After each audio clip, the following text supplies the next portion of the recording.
Good welcome students. आज हम next topic की ओर बढ़ते हैं। Today is the topic of pharmacology. Topic of pharmacology subject का टॉपिक है और टॉपिक है आपका ब्लड कोगुलेंट्स। ब्लड कोगुलेंट्स का वर्ड से पता लग रहा होगा कि वो एजेंट्स जो ब्लड के कोगुलेशन को प्रमोट करते हैं, तो वो क्या है? Blood coagulants. Now discuss the blood coagulants के बारे में देखते हैं। तो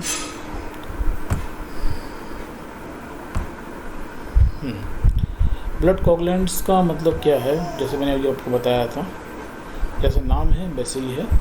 these are the substance which promote the coagulation of blood and are use in haemorrhagic bleeding state में यूज़ होते हैं। यानी कि वो सब्सटेंस जो ब्लड के कोगुलेशन को प्रमोट करते हैं, साथ में जो ब्लीडिंग हो रही है हेमोरेजिक कंडीशंस है, उस कंडीशन में उनका यूज़ किया था, उसके ट्रीटमेंट में यूज़ किया था, वो एजेंट क्या कहलाते हैं? कोगुलेंट्स कहलाते हैं।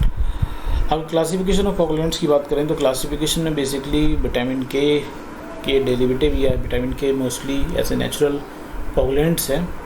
प्लांट ऑब्टेन विटामिन के होता है वो फाइटो नैनाडियोन्स कहलाता है। सिंथेटिक विटामिन के हैं जैसे मेनाडियोन है, एस्टोमेनापेंथोन है, जो फैट सॉल्वेबल दोनों चीज़ें हैं। इसके अलावा मेनाडियोन सोडियम बाइसल्फेट है, मेनाडियोन सोडियम डाइसल्फाइड फास्फेट है। ये क्या वाटर सॉल्वेबल्स हैं, ठीक है। इसका मिसलिनियस मतलब और हैं कंपाउंड जो विटामिन के अलावा हैं, जो आल्सो हेल्प करते हैं कोगुलेशन में। फाइब्रिनोजेंस प्रोटीन्स होती हैं, एंटी हीमोफिलिक फैक्टर्स होता है, डेस्मोप्रेसिन्स होते हैं, रूटीन है और इथमासाइलेट्स, ठीक है। Now we are discussing about the vitamin K. तो vitamin K is a fat soluble dietary component required for the synthesis of clotting factors. Vitamin K की रिक्वायरमेंट पड़ती है आपके ब्लड के जो क्लॉटिंग फैक्टर्स हैं उनके सिंथेसिस के लिए विटामिन के इसेंशियल होता है, जो फैट सॉल्वेबल डाइटरी कंपोनेंट है। तो विटामिन के क्या है? एक डाइटरी कंपोनेंट जो हेल्पफुल होता है सिंथेसिस ऑफ क्लॉटिंग फैक्टर्स में। विटामिन के है जो बेसिक नेप्थोक्विनोलिन डेरिवेटिव कंपाउंड होता है। इसके सोर्स की बात करें ग्रीन लीफ वेजिटेबल्स जैसे केव्स, स्पिनच एंड लिवर चीज़ से ये ऑब्टेन होता है, ठीक है। मैकेनिज्म की बात करें, vitamin K act as cofactors at last stage in the synthesis while liver of coagulation proteins ऐसे prothrombin factor 7, factor 9 and factor 10। यानी जो को फैक्टर्स हैं इनकी सिंथेसिस में लीवर में होती है, और लीवर में जो लास्ट से होती है सिंथेसिस में विटामिन के ऐसे को फैक्टर काम करता है for the synthesis of prothrombin factor 7, factor 9 and factor 10, ठीक है। अगर विटामिन के नहीं हुआ तो ये फैक्टर प्रॉपर तरीके से सिंथेसाइज नहीं हो पाएंगे। इसी फैक्टर की वजह से क्या होते हैं? ब्लड का कोगुलेशन होता है। जैसे कि आपने पढ़ा हुआ कि कोगुलेशन के मैकेनिज्म में प्रोसेस ऑफ कोगुलेशन के अंदर, ठीक है। अब आते हैं हम इसकी एडीएमई के ऊपर, absorption distribution metabolism. Vitamin K are absorb from the intestines via lymph and are required bile salt for absorptions, while the water soluble form are absorb directly into the total blood. जैसे vitamin K मैंने आपको बताया था, naturally vitamin के होता है वो क्या है? फैट सॉल्युबल है। तो फैट सॉल्युबल है तो वो आसानी से ब्लड में ना होकर लिम्फ के थ्रू एब्जॉर्ब होता है। आपने पढ़ा होगा लिम्फेटिक सिस्टम में कि लिम्फ्स के थ्रू बहुत से जो ब्लड फैट सॉल्युबल विटामिन होते हैं वो भी एब्जॉर्ब होते हैं। इसके अलावा विटामिन के भी फैट सॉल्युबल है, वो भी आल्सो एब्जॉर्ब होता है, ठीक है। रिक्वायर्ड वाइल साल्ट होता है, वाइल साल्ट इमल्सिफिकेशन की हेल्प से एब्जॉर्ब हो जाता है। देखिए वाटर सॉल्युबल फॉर्म होती है वो आसानी टोटल ब्लड के थ्रू एब्जॉर्ब हो जाती है। It metabolise in the liver and acid at the out in bile and urine. Metabolise liver में और बाइल और एसिड बाइल के थ्रू और यूरिन के थ्रू एक्सक्रीट आउट हो जाता है। अब इसके बाद फिर डिफिशियंसीज की बात करें तो विटामिन की डिफिशियंसी अगर due to the liver disease, और लिवर डिसीज हो जाए तो डिफिशियंसी हो जाती है। ऑब्स्ट्रक्टिव जॉन्डिस हो जाए तो भी इसकी डिफिशियंसी होती है। डिफिशियंसी कारण क्या होगा? ऑब्स्ट्रक्टिव जॉन्डिस हो सकता है, मेरा एब्जॉर्प्शन हो सकता है, मतलब कोई ढंग से चीज़ें कोई भी सब्सटेंस है एब्जॉर्ब नहीं हो पाता है। और लॉन्ग टर्म एंटीबायोटिक थेरेपी के कारण भी क्या होती है? विटामिन के डिफिशियंसी हो जाती है। क्योंकि विटामिन के बेसिकली क्या माइक्रो ऑर्गेनिज्म में सिंथेसाइज किया जाता है, और हमारे इंटेस्टाइन में क्या है? विटामिन के है। विटामिन के फॉर्म किससे हो रहा है? माइक्रोबियल फ्लोरा से होता है। अगर एंटीबायोटिक थेरेपी लॉन्ग टर्म चल रही है तो उससे क्या है? माइक्रोबियल फ्लोरा डिस्टर्ब हो जाता है, तो ढंग से वो विटामिन के फॉर्म नहीं हो पाएगा, ना ही एब्जॉर्ब हो पाएगा। इसके अलावा haematuria, bleeding from GIT and nose are common occur during the deficiency of vitamin K. Vitamin K की डिफिशियंसी हेमाटोम्यूरिया यानी कि जो आपकी यूरिन आएगी उसमें ब्लड आ सकता है। Bleeding from GIT and nose common होती है। हाँ, तो हेमाटोमेलिया, bleeding, GIT and GIT, bleeding for GIT, nose से ब्लीडिंग हो जाती है, ये कॉमन सिम्टम्स होते हैं during the deficiency of vitamin K. ठीक है, नेक्स्ट बात करें हम तो नेक्स्ट क्वेश्चन आता है कि एडवर्स इफेक्ट क्या क्या हो सकते हैं अगर हम विटामिन के ले रहे हैं continue. Rapid IV injections of emulsified vitamin के प्रोड्यूस फ्लशिंग। अगर हम IV इंजेक्शन देते हैं फ्लशिंग हो जाती है, मतलब एकदम फ्लशिंग का मतलब समझते हो कि रेडनेस हो जाती है चेहरे पर, और कुछ हल्का सा ब्लड प्रेशर भी इंक्रीज हो जाता है, ब्रीथलेस ऐसी प्रॉब्लम हो सकती है, sense of constriction the chest, ऐसा महसूस हो जैसे चेस्ट के अंदर कॉन्स्ट्रिक्शंस हो रहे हैं, मसल्स कॉन्ट्रैक्ट हो रही है highly, and fall in BP में भी अकर्स, ये सब होने के चांसेस रहते हैं during the IV injection of emulsified vitamin K. और अगर यूज़ की बात करें vitamin K are use in the following situation. Dietary deficiency vitamin K diet में हम कम ले रहे हैं, उस कंडीशन में इसका यूज़ किया जाता है। प्रोलॉन्ग एंटीमाइक्रोबियल थेरेपी चल रही है, मैंने बताया था एंटीमाइक्रोबियल थेरेपी क्या करेगी, जो हमारे माइक्रोबियल फ्लोरा है इंटेस्टाइन के अंदर वो पूरी तरह डिस्ट्रॉय हो जाएगा। जब माइक्रोबियल फ्लोरा नहीं होगा तो प्रॉपर तरीके से विटामिन के सिंथेसाइज नहीं हो पाएगा या मैच्योर फॉर्म में नहीं हो पाएगा जो बॉडी से इंटेस्टाइन से एब्जॉर्ब हो पाए। तो ये इस वजह से क्या होती है, एंटीमाइक्रोबियल थेरेपी जब प्रोलॉन्ग होती है तो विटामिन के ऑटोमेटिक डिफिशियंसी हो जाती है, क्योंकि विटामिन के प्रॉपर तरीके से माइक्रो ऑर्गेनिज्म से सिंथेसाइज भी नहीं हो पा रहा, ना ही एब्जॉर्ब हो पा रहा है। ऑब्स्ट्रक्टिव जॉइंटिस यानी कि लीवर के कारण लिवर में जॉइंटिस हो जाती है। लिवर की जॉइंटिस के कारण भी क्या होता है, जॉइंटिस होगा तो लिवर प्रॉपर तरीके फंक्शन नहीं करेगा या विटामिन के ढंग से एब्जॉर्ब नहीं कर पाएगा, तो उस वजह से क्या होता है विटामिन की डिफिशियंसी हो जाती है। लिवर डिसीज़ उसी तरह का बोझ, ओवरडोज ऑफ ओरल एंटीकोगुलेंट ज़्यादा क्वान्टिटी में रही है तो ब्लड क्लॉट नहीं हो पाएगा। तो ब्लड क्लॉट नहीं हो पाएगा, उससे ब्लड की कोएगुलेबिलिटी बढ़ाने के लिए क्या है, विटामिन के हमें देना पड़ता है। और last is the prolong high dose of salicylate therapy. Salicylate therapy भी लॉन्ग टाइम लगती है, तो वो भी हमारे क्या करती है, ब्लड के कोएगुलेशन को इनहिबिट कर लेती है, वो आपको बता चुके हैं। सैलिसिलेट क्या करते हैं मेनली, सैलिसिलेट क्या करते हैं हम पहले बता चुके हैं आप लोगों के लिए। सैलिसिलेट्स के कारण जो हम नेसेट पढ़े थे तो वो क्या है, जो आपकी प्लेटलेट एग्रीगेशन का काम करते हैं, प्लेटलेट एंटी एग्रीगेशन को इनहिबिट करते हैं। प्लेटलेट एग्रीगेशन इनहिबिट हो रहा है तो ब्लड कोएगुलेशन में प्रॉब्लम होती है, तो इसलिए prolong therapy, prolong high dose अगर सैलिसिलेट की गई है उस कंडीशन में हमें कोएगुलेबिलिटी बढ़ानी पड़ेगी, कोएगुलेबिलिटी हम विटामिन के हेल्प से बढ़ा सकते हैं। ठीक है, तो ये आपका हो गया कोएगुलेंट्स। अगर देखें तो विटामिन के था मेन चीज़, इसके अंदर क्लासिफिकेशन कुछ इंपॉर्टेंट है और ये कोएगुलेंट्स क्या होती हैं। ठीक है, नेक्स्ट हम टॉपिक पर डिस्कस करेंगे एंटीकोगुलेंट्स का। ठीक, एंटीकोगुलेंट्स कुछ देर बाद डिस्कस करते हैं। तो नेक्स्ट टॉपिक क्या है आपका, एंटीकोगुलेंट। एंटीकोगुलेंट्स में बेसिकली जस्ट कोगुलेंट्स के अपोजिट, यानी क्या है तो ब्लड के कोगुलेशन को इनहिबिट करते हैं। ठीक है, तो है क्या anticoagulants. Anticoagulants these are the drug use to reduce the coagulability of the blood, यानी वो एजेंट जो ब्लड की कोगुलेबिलिटी को क्या कर रहे हैं, कम करते हैं। जबकि कोगुलेंट्स क्या थे, ब्लड की कोगुलेबिलिटी को बढ़ाते हैं। These drug also help to prevent the clotting और कोगुलेशन ऑफ द ब्लड। ये क्या करते हैं ड्रग, बेसिकली ब्लड के कोगुलेबिलिटी प्रॉपर्टी को रिड्यूस कर देते हैं या रोक देते हैं। ठीक है, अब क्लासिफिकेशन की बात करें तो ये दो टाइप के रहेंगे क्लासिफिकेशन में, यूज़ इन विवो कंडीशन में और यूज़ इन विट्रो और विवो आप समझते हैं। विवो यानी कि बॉडी के अंदर अगर ब्लड के कोगुलेशन को रोकना है तो यूज़ इन विवो कंडीशन कहलाएगी।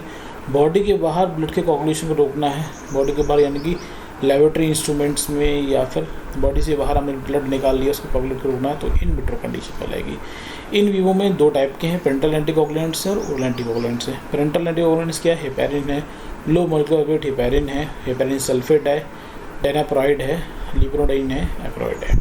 अब ओरल एंटीकोगुलेंट की बात करें तो बारफिन, सोडियम, डिमोक्रोल, एसिनो, क्यूमोरॉल, बिस एथाइल, बिस क्यूमो एसीटेट एंड फिनासिडियोन। ठीक है, अगर हम यूज़ इन विट्रो कंडीशन की बात करें तो विट्रो में हेपेरिन भी दोनों तरह यूज़ किया जाता है, in vivo in vitro. Sodium citrate, sodium oxalate, sodium EDTA and other calcium complexing agent, जो कॉम्प्लेक्स कैल्शियम के साथ फॉर्म कर लेते हैं ब्लड के अंदर प्रेजेंट रहता है, वो कॉम्प्लेक्सिंग एजेंट भी यूज़ कर सकते हैं इन विट्रो कंडीशन में। तो ये आपका क्लासिफिकेशन हो गया in vitro and in vivo में। इन विवो यानी कि बॉडी के अंदर कोगुलेशन को रोकने वाले, इन विट्रो यानी कि बॉडी के बाहर जो ब्लड ले लिया है उस कंडीशन में, जैसे जो हम ब्लड डोनेट करते हैं उसमें हम इन विट्रो वाले जो ब्लड डोनेट करते हैं उसमें जो यूज़ किए जाने वाले हैं एंटीकोगुलेंट वो इन विट्रो वाले होते हैं, यानी कि sodium citrate, sodium oxalate mostly use होते हैं। ठीक, नेक्स्ट आते हैं हम पेरेंटल की बात करेंगे। पेरेंटल में आपका क्या है, heparin. Heparin is a non uniform mixture of straight chain mucopolysaccharide with a molecular weight 1000 to 2000 molecular weight के बीच में होता है। एक म्यूकोपॉलीसैकेराइड स्ट्रक्चर है। It's occur in the mast cells as such as a much bigger molecule loosely bonded to the granule proteins। Basically अगर mammals की बात करें या ह्यूमन्स की बात करें तो ये मास्ट सेल्स के अंदर पाया जाता है और ग्रेन्यूल्स फॉर्म ग्रेन्यूल प्रोटीन के रूप में ये मिलता है। Bigger molecule loosely bonded to the granule proteins और ग्रेन्यूल प्रोटीन के साथ में मर्ज होता है। It is present in the all tissue containing mast cells, rich source और lungs, in liver and intestine mucosa. जहाँ जहाँ मास्ट सेल्स प्रेजेंट होगी वहाँ वहाँ ये मिलेगा आपको। जैसे कि हमारे रिच सोर्स है मास्ट सेल जहाँ प्रेजेंट होगी, लंग्स है, लिवर है, इंटेस्टाइन म्यूकोसा में ये मोस्टली मिल जाता है। अब मैकेनिकल एक्शन क्या होती है, heparin act as indirectly by activating a plasma antithrombin third from a heparin antithrombin third complex.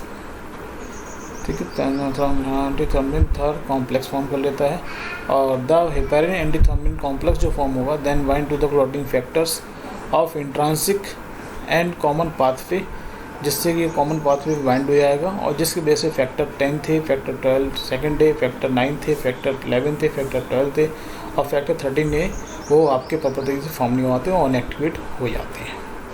ठीक है, मेनली क्या करेगा हेपेरिन डायरेक्टली क्या करता है, directly heparin act directly by activating plasma antithrombin third के साथ में डायरेक्टली बाइंड हो जाता है और कॉम्प्लेक्स फॉर्म कर लेता है हेपेरिन एंटीथ्रोम्बिन थर्ड कॉम्प्लेक्स। और ये एंटीथ्रोम्बिन थर्ड कॉम्प्लेक्स होता है वो बाइंड होता है क्लॉटिंग फैक्टर के साथ में और इंट्रांसिक क्लॉटिंग फैक्टर और कॉमन पाथवे के क्लॉटिंग फैक्टर के साथ में। जैसे ये कॉमन फैक्टर 10 थे, सेकेंड डे 9 थे, 11 थे, 12 थे, 13 है और उन्हें इनएक्टिवेट कर देता है, जिससे कि क्या होता है ब्लड कोगुलेशन नहीं हो पाता है। The anticoagulant action is produced mainly by the inhibition of factor 10A as well as a thrombin second A. Those factors responsible for conversion of fibrinogen to the fibrins। और mainly जो response होता है anti thrombin produce जो वो anticoagulant action produce होता है heparin का, वो क्या करते हैं 10th फैक्टर और सेकेंड यानी थ्रोम्बिन के साथ में वो इनको मेस्टली इनहिबिट कर देती हैं। इनको इनहिबिट करने की वजह से क्या होता है जो आपके फाइब्रिनोजेंस प्रोटीन्स होती है वो फाइब्रिन फाइबर्स में कन्वर्ट नहीं हो पाती है और जब fibrin fibres to insoluble clot fibre change नहीं हो पाएगा तो क्लॉट फॉर्म नहीं हो पाता है। ठीक है, तो इस तरीके से ये एक्ट करता है। अगर हम इसको मैकेनिकल एक्शन को और देख रहे हैं तो ऐसे होता है हेपेरिन का। हेपेरिन ने क्या किया, एक्टिवेट प्लाज्मा एंटीथ्रोम्बिन के साथ में बाइंड हुआ और क्या कर लिया हेपेरिन एंटीथ्रोम्बिन एक्टिवेट एंटीथ्रोम्बिन का कॉम्प्लेक्स फॉर्म कर लिया। ये कॉम्प्लेक्स क्या करते हैं bind to the clotting factor intrinsic common pathway जितनी होते हैं उससे बाइंड हो जाते हैं, उन्हें एक्टिवेट कर देते हैं जिससे ब्लड का कोगुलेशन नहीं हो पाता है। ठीक है, अब बात करते हैं फार्माकोजेक्शन क्या होगा।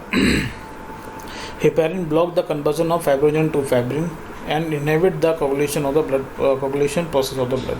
जब फाइब्रिनोजन से फाइब्रिन कन्वर्ट नहीं हो पाता तो ब्लड कोगुलेट नहीं हो पाता है। Heparin also inhibit the platelet aggregation and prolong the bleeding time. Platelet aggregation को इनहिबिट कर देगा, एग्रीगेट प्लेटलेट नहीं हो पाएंगे तो ब्लीडिंग टाइम बढ़ जाता है। Heparin induce the release of lipoprotein lipase enzymes. Lipoprotein lipase enzyme को रिलीज करता है जिससे कि hydrolyse triglyceride and VLDL to the fatty acids, जिससे कारण क्या होता है हाइड्रोलाइसिस होने लगती है ट्राइग्लिसराइड की, जिससे कि बीएलडीएल टू फैटी एसिड में ज़्यादा फॉर्म हो जाता है। ठीक है, नेक्स्ट हम बात करें इसके फॉर्मुलेशन के बाद में जो आता है आपका ADME. Basically it is given by the IV route. IV route से हम हेपेरिन देते हैं। ठीक है, it is not cross the blood brain barrier and placenta barrier. It is metabolise by the liver and excreted in the urine. Blood brain barrier को ना ही placenta barrier cross करता है, यानी कि ये किसी नर्सिंग प्रेगनेंसी कंडीशन में हम आसानी से दे सकते हैं। एडवर्स इफेक्ट क्या होता है, bleeding and haematuria is due to the overdose heparin. Heparin के कारण ओवरडोज में हेमाटोयूरिया और ब्लीडिंग होने के चांसेस बढ़े आते हैं। ठीक है, इसके अलावा क्या थ्रोम्बोसाइटोपिनिया में भी अगर थ्रोम्बोसाइटोपिनिया हो जाएगी यानी कि प्लेटलेट्स की फॉर्मेशन सिंथेसिस हो रही थी वो प्लेटलेट काउंट कम हो जाएगा। एलोपेशिया एंड ऑस्टियोपोरोसिस में भी अगर इन द लॉन्ग टर्म का हेपेरिन भी यूज़ किया। एलोपेशिया यानी कि बाल आपके झड़े आते हैं, गाल के गंजापन जैसी कंडीशन हो। ऑस्टियोपोरोसिस यानी बोन की स्ट्रेंथ इतनी मजबूत नहीं हो पाती अगर लॉन्ग टर्म हेपेरिन को यूज़ करते हैं। हाइपरसेंसिटिव रिएक्शन में भी हाइपरसेंसिटिव रिएक्शन हो सकती हैं अगर में भी पॉसिबल होती हैं। ठीक, अब कंट्राइंडिकेशन की बात करें तो it is avoid to the bleeding disorder किसी को तो उसे हेपेरिन कभी ना दें। सीवियर हाइपरटेंशन है उस कंडीशन में ही ना दें। हाइपरटेंशन किया ब्लड ज़्यादा लॉस हो सकता है। ट्यूबरक्लोसिस का पेशेंट है उस कंडीशन में दें। ट्यूबरक्लोसिस ऑलरेडी ब्लीडिंग कफिंग के थ्रू हो रही होती है तो ब्लीडिंग ज़्यादा हो जाएगी, उसकी ब्लीडिंग को अवॉइड करने के लिए इसको नहीं देना चाहिए। क्रोनिक एल्कोहलिज्म को पेशेंट है उसको ही ना दें। इसके अलावा आपका रीनल फेलियर पेशेंट है उसको भी ना दें। ये सब अवॉइड करते हैं। और ख़ासकर ड्यूरिंग द ऑकुलर और न्यूरो सर्जरी के ड्यूरेशन में हम कभी भी एंटीकोगुलेंट का यूज़ नहीं करते हैं, क्योंकि ऑकुलर सर्जरी और न्यूरो सर्जरी में दोनों में ब्लड लॉस मेजर अमाउंट में हो सकता है। इंट्रैक्शन क्या है? Heparin should not be mix with penicillin या tetracycline hydrocortisone in the same syringe और इन्फ्यूजन बोटल्स। हेपेरिन को कभी भी पेनिसिलिन के साथ में, टेट्रासाइक्लिन के साथ में या फिर हाइड्रोकोर्टिसोन के साथ में मिक्स एक सिरिंज में मिक्स ना करें। मिक्सिंग मिक्स करेंगे या इन्फ्यूजन बोतल मिक्स करेंगे तो इनसॉल्युबल सॉल्ट बन जाएगा और वो सॉल्ट इनएक्टिव होता है, कोई इफेक्ट नहीं देता है, इसलिए इसके साथ में मिक्स नहीं करना चाहिए। ठीक है, तो लास्ट में हम बात करते हैं यूज़ की। इट इज़ कहाँ यूज़ होता है in the treatment of deep brain thrombosis और पल्मोनरी एम्बोलिज्म में यूज़ करते हैं।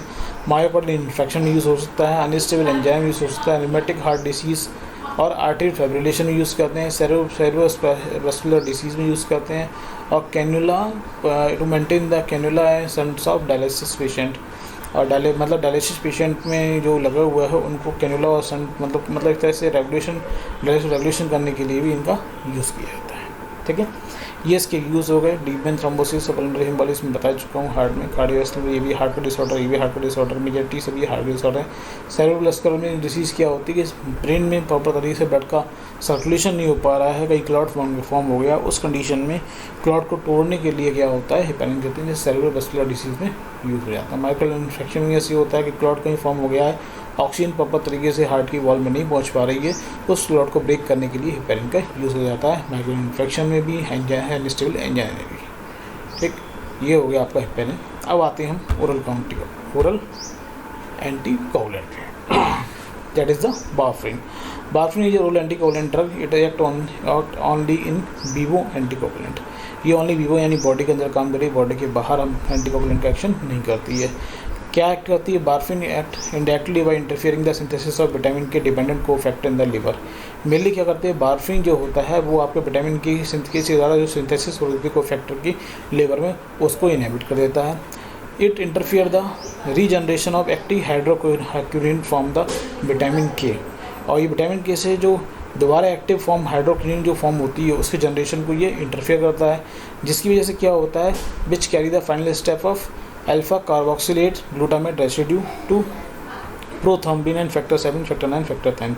और जिसकी वजह से ये सभी जो रेसिड्यू प्रो फैक्टर हैं वो प्रॉपर तरीके से एक्टिव फॉर्म में नहीं हो पाते। जैसे आप इसमें देखेंगे यहाँ पर क्या है, विटामिन के ऑक्साइड है वो हाइड्रोक्विनोन की फॉर्म में चेंज हो रहा है, और इसमें जो क्या करता है ओरल एंटीकोगुलेंट इसको ब्लॉक कर देगा। जब विटामिन के हाइड्रोक्विनोन यूनिफॉर्म फॉर्म होगा तो ये रिएक्शन क्या हो जाएगी, ब्लॉक हो जाएगी, जिसकी वजह से जो इनएक्टिव प्रोथ्रोम्बिन या फैक्टर्स हैं वो एक्टिवेट प्रोथ्रोम्बिन या एक्टिव कोफैक्टर में चेंज नहीं हो पाते हैं और ब्लड का कोagulation रुक जाता है। ठीक है, अब बात करते हैं इसके फार्मूला एक्शन की। Warfarin reduce the plasma level of functional clotting factors. Warfarin क्या होता है, प्लाज्मा में जो भी आपके फंक्शनल प्रोटीन्स होते हैं, फंक्शनल फैक्टर्स होते हैं, क्लॉटिंग फैक्टर उनको रिड्यूस कर देता है। It inhibit the vitamin K dependent clotting factor activity. Vitamin K dependent जो क्लॉटिंग फैक्टर उनकी एक्टिविटी कम हो जाती है। It inhibit the coagulability property of the blood. Coagulability property भी कम हो जाएगी। Warfarin is a racemic mixture compound. The levorotatory warfarin is more potent than dextrorotatory. जितना लिवोरेटेटरी वारफरिन होगा वो मोर पोटेंट होता है as compare to the dextrorotatory. इसलिए आजकल जो वारफरिन यूज होता है वो रेसिमिक मिक्सचर होता है, इन दोनों फॉर्म प्रेजेंट होती है। एडी की बात करें, it is given by the oral route and metabolised in the liver. It across the placenta and excreted in the milk. It is excreted out through the urine, यानी कि placenta cross हो रहा है, यानी कि प्रेगनेंसी कंडीशन में और milk feeding mother को ही नहीं दे सकते। एडवर्स इफेक्ट की बात करें तो ब्लीडिंग इन जीआईटी, हेमेटोयूरिया में भी अकर्स। हेमेटोयूरिया मैंने बताया आपको, यूरिन के अंदर ब्लड आना। ब्लीडिंग इन जीआईटी मोस्टली हो सकती है। इंटरक्रेनियन अदर इंटरनल हेमरेज में भी fatal during the large dose. Large dose दे दिया जाए तो क्या होगा, क्रेनियल यानी इंट्राक्रेनियल यानी ब्रेन के अंदर भी ब्लीडिंग हो सकती है, अदर इंटरनल हेमोरेजिक ब्लीडिंग भी होने के चांसेस। तो एडवर्स इफेक्ट मिल क्या है कि जीआईटी ब्लीडिंग जीआईटी में हो सकती है, हेमाटोयूरिया हो सकता है, साथ में इंट्राक्रेनियल और इंटरनल हेमोरेजिक या इंटरनल ब्लीडिंग कहीं भी हो सकती है, जिससे अगर ज़्यादा ब्लीडिंग हुई तो उससे डेथ भी होने के चांसेस रहते हैं। Fatal during the large delivery तो ड्यूरिंग ब्लीडिंग बहुत ज़्यादा हो जाएगी, जिससे डेथ के चांसेस बढ़ जाएंगे। ठीक है, नेक्स्ट नंबर है तो उसके कंट्रा इंडिकेशन, वार्फिन और ओरल एंटीकोगुलेंट जितने भी हैं should not be use during the pregnancy और milk feeding mother. Milk feeding mother है जो मिल्क फीड कर रहे बच्चों के लिए, प्रेगनेंसी कंडीशन में से अवॉइड करेंगे क्योंकि ये प्लेसेंटा क्रॉस कर देते हैं और मिल्क में आसानी से एक्सीडेंट हो जाते हैं, जिसकी वजह से बच्चे यानी इन्फेंट्स पे इफेक्ट पड़ेगा। साथ में प्लेसेंटा क्रॉस करने की वजह से क्या फीटस प्रॉपर तरीके डेवलप नहीं हो पाएगा, एबनॉर्मलिटी इन डेवलपमेंट हो जाती है। इसलिए प्रेगनेंसी कंडीशन में, मिल्क फीडिंग के मदर कंडीशन में वार्फिन को और एंटीकोगुलेंट को अवॉइड करना चाहिए। ड्रग इंटरेक्शन की बात करें, broad spectrum antibody new cephalosporin, aspirin, sulfonamide, phenytoin, probenecid, allopurinol, tolbutamide, ये सभी क्या करते हैं, enhance the action of warfarin by inhibit their metabolism and excretion, यानी कि बार्फिन के मेटाबॉलिज्म को कम कर देंगे ऊपर ये सभी ड्रग। जब ये सब ड्रग बार्फिन के मेटाबॉलिज्म को कम कर देते हैं, जब एक्सक्रीशन कम कर देते हैं तो लॉन्ग टाइम में बॉडी में प्रेजेंट रहेगी, जिसकी एक्शन इसका क्या होता है, इन्हांस हो जाता है, बढ़ जाता है। ठीक है, बार्बिट्रेट, रिफाम्सिन और griseofulvin induce the metabolism of oral anticoagulant, reduce the oral anticoagulant actions. Warfarin है, रिफाम्सिन है, ग्रेसिफ्लेविन है, ये इसके मेटाबॉलिज्म रेट को बढ़ा देते हैं, जिससे ओरल एंटीकोगुलेंट, जिसकी वजह से ओरल एंटीकोगुलेंट का एक्शन क्या हो जाता है, कम हो जाता है। ऊपर वाले क्या कर रहे थे, मेटाबॉलिज्म को कम कर रहे हैं, जिससे इसका एक्शन बढ़ जा रहा था। बार्बिट्रेट, रिफाम्सिन, ग्रेसिफ्लेविन क्या कर रहे हैं, मेटाबॉलिज्म रेट को बढ़ा रहे हैं, जिससे इसका एक्शन क्या हो जा रहा है, कम हो जा रहा है। Oral contraceptive increase the blood level, clotting factors and reduce the oral anticoagulant actions. Oral anticoagulant जो ओरल कॉन्ट्रासेप्टिव जितने भी होंगे वो आपके ब्लड में क्लॉटिंग फैक्टर के लेवल को बढ़ा देते हैं, जिससे कारण ओरल एंटीकोगुलेंट के एक्शन में थोड़ी सी डिफिशिएंसी भी आती है, एक्शन कम हो जाता है। ठीक है, और लास्ट में हम बात करेंगे इसके यूज़ की। यूज़ जो हेपेरिन के तो वही लगभग यूज़ अच्छे से होते हैं बार्फिन यानी ओरल एंटीकोगुलेंट के होंगे, जैसे कि डीप ब्रेन थ्रोम्बोसिस में यूज़ करते हैं, पल्मोनरी एम्बोलिज्म में यूज़ करेंगे। पल्मोनरी एम्बोलिज्म मतलब क्या है, पल्मोनरी में कोई एम्बोलिज्म या ब्लड का कोई थक्का या क्लॉट जम गया उस कंडीशन में, मायोकार्डियल इन्फेक्शन में, अनस्टेबल एंजाइना में, रूमेटिक हार्ट डिसीज़ यानी आर्टरी फाइब्रिलेशन में, कार्डियोवैस्कुलर डिसीज़ में और डायलिसिस के ड्यूरेशन में यूज़ करते हैं cannula and shunt in the dialysis patients. ठीक है, अगर आपको चीज़ें समझ में आई हों तो अच्छी बात है, नहीं समझ में आई हो तो कमेंट बॉक्स में ज़रूर पूछिएगा जो भी अपनी क्वेरीज़ हों।